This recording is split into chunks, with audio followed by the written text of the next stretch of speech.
Hello everyone, myself Suranjan Shaha, and today I am going to highlight the differences between a red team and a blue team through my presentation.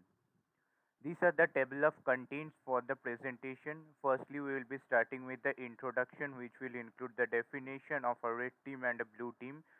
Then we are followed by the capabilities, what are the different capabilities of the red and a blue team.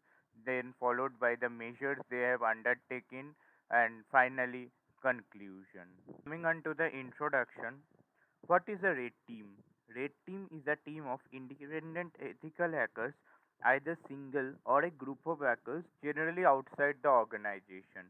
They are generally hired by the different organization to test their security architecture from the perspective of an hacker outside the organization to find the vulnerabilities or the loophole in their security architectures. Now, what is a blue team?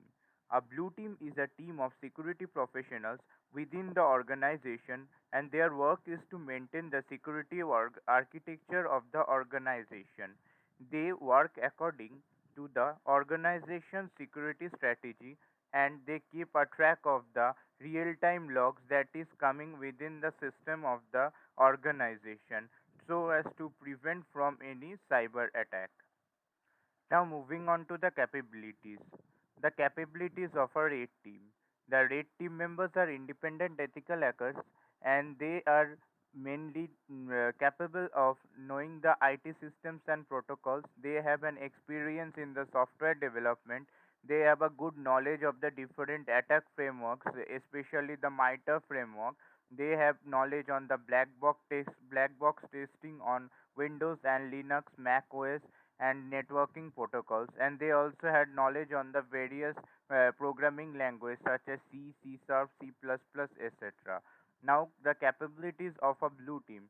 The capabilities of the blue team include an in-depth knowledge of the organization's security strategy, analytic skills, expertise in managing of the security detection tools, expertise in management of the real-time logs, and expertise in managing the management of log management tools like Splunk for keeping a track of the logs in a better way. Now moving on to the measures used. The measures undertaken by the red team. The red team professional test the systems like a hacker. They try each and every possible way to find a vulnerability or a loophole in the system. But they are allowed to test only those servers that are mentioned in the agreement. And at the end of their testing, they had to submit a detailed report of the methodology that they had undertaken to attack their system and their result. Now moving on to the measures undertaken by the blue team.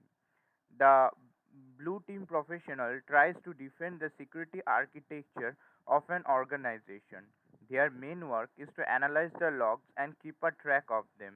The red team, after finding the vulnerabilities, report to the blue team so that they could be patched up very quickly. The less the number of vulnerabilities, the more is the success for a blue team, and hence the stronger the security architecture of that organization. Finally, coming to the conclusion, the main objective of a red team and the blue team is to work together to strengthen the security architecture of an organization.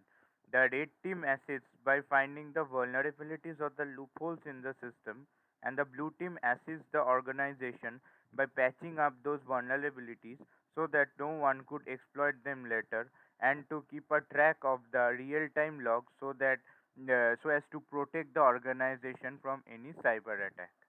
With this, I come to the end of my presentation. Thank you.